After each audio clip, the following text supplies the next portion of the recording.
Satyabama Institute of Science and Technology, Chennai and Sriperumbudur. வீரப்பனிடமிருந்து Kannada நடிகர் ராஜ்குமாரை மீட்க காட்டுக்கு செல்வதற்கு நடிகர் ரஜினிகாந்த் மிகவும் ஆர்வமுடன் புறப்பட்டதாக மூத்த பத்திரிகையாளர் நக்கீரன் கோபால் தெரிவித்துள்ளார். இதுகுறித்து அவர் பேசிய சுவாரஸ்ய தகவல்களை பேச்சு, பேட்டி, கருத்து என்ற பகுதியில் பார்க்கலாம்.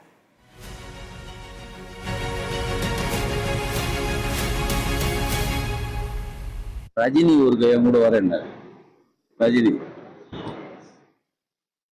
தயாராயிட்டார், காடியெல்லாம் ஓட்டி. கோபால் ஓகேவா?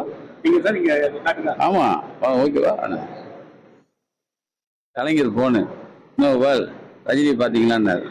என்னென்ன இல்லை ஏதோ காட்டுக்கு வரேன்னா அப்படியா? அவர் சிரிக்கிறார். ஏன்னா சும்மாவே ஒரு சூப்பர் ஸ்டாரை பிடிச்சி வச்சிருக்கேன், இன்னொரு சூப்பர் ஸ்டார் நம்மளால மாட்டிக்கிட்டாருன்னா கதை கந்தல். ஏன்னா அவருக்கும் கந்தல், எனக்கு கந்தல்ல. ரெண்டு சூப்பர் ஸ்டார் மாட்டிக்கிறது வேலை. ஆனா கலைஞரும் போய் சொல்லி ஆகணும். யாரை கேட்டு ரஜினி கோபாலோட ரஜினி அனுப்புனேன்னு வரும், நீ யாரை கேட்டு நீ கூட்டு போனேன்னு வரும். நான் இன்னைக்கு இந்த பேட்டியை கொடுத்துருக்க முடியாது, அன்னைக்கு அது நடந்திருந்ததுதான். அப்ப நீங்களே சமாளிக்கினார் யார்? கலைஞர் ரஜினி. கோபால் நம்ம ரெடி, அந்த பேக்லாம் ரெடி பண்ணிட்டாரு. அவர் எப்பயுமே பெங்களூர் டிராவல் போனா அந்த இமயமலை போன ஒரு பேக் ஒன்று வச்சுப்பாரு, அதெல்லாம் ரெடி பண்ணி கோபால் ரெடி காடி ஓகே அப்படின்னு நான் சிரிச்சேன். கோபால் என்ன நல்லா இல்லையா? ஏன் என்னங்க நீங்க, நான் போயிட்டு ரெடி பண்ணிட்டு உங்களை கூப்பிடுறேன்னு அப்படி டேக்கா கொடுத்து போயிட்டேன்.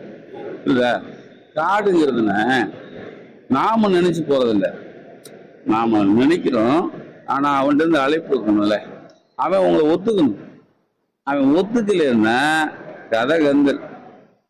அவன் கொஞ்சம் சின்ன சந்தேகம் தான் முடிஞ்சு கதை. அப்படி நிறைய பேரை கொண்டிருக்கான், அதை தெரிஞ்சு நம்ம போயிருக்கோம். நீ நல்லா பாருங்க, 30 வருஷம் ஆச்சு நான் வீரப்பனை பாரு. 30 வருஷம் கழிச்சு நீ பேச போடுறோமே, ஏமாட்டல முன்னாடியே புரிஞ்சுக்கிட்டேன். சொன்னேன் அது ரிஸ்க் என்னது. நீங்க அவரு ஆர்வம் இருந்தது.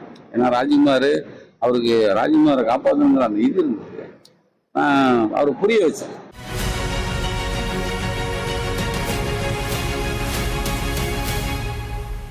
Satyabama Institute of Science and Technology, Chennai and Sriperumbudur.